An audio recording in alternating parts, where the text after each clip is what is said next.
On ne va pas découvrir ici les métiers, on ne va pas en entreprise, mais on va dans le lycée professionnel pour voir comment ça fonctionne, différents CAP, différents bacs pro.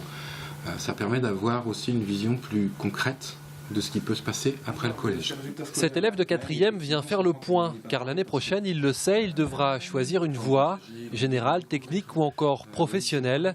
Et oui, dès la 3e, une orientation s'impose, un choix qui parfois peut devenir anxiogène. Le deuxième trimestre, ça marche encore mieux. Pour beaucoup de jeunes, c'est très difficile dans la mesure où le choix est imposé.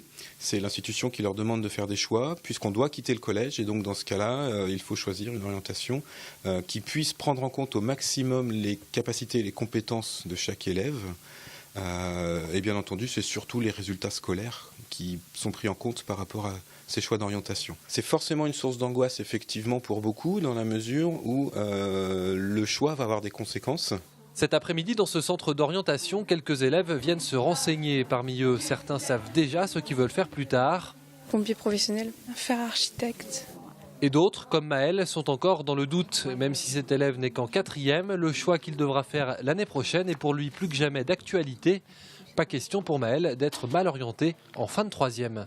Si j'arrive en fin de 3e et que je ne sais toujours pas, du coup il faudra que je trouve un lycée, il faudra que je parte dans une voie et ça se trouve, en général, puis ça se trouve j'aimerais pas. Pour les parents, difficile aussi parfois de guider son enfant dans les meilleures conditions. Cette période de l'orientation n'est jamais de tout repos. Non, c'est pas facile, non. C'est jeune, enfin voilà. C'est très compliqué, voilà. Pourquoi c'est compliqué ce qu'on part... On n'a pas d'idée, on sait pas, on écoute un peu ce que disent les autres, mais bon, voilà. On ne sait jamais en fait sur quel pied danser, quoi.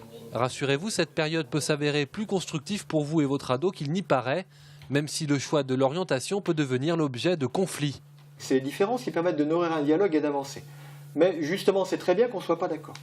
Voilà. Ou qu'on avance, parce que ça permet de s'expliquer, d'argumenter. L'orientation, c'est une construction, donc il faut argumenter. Il faut aider les élèves à argumenter, c'est notre travail.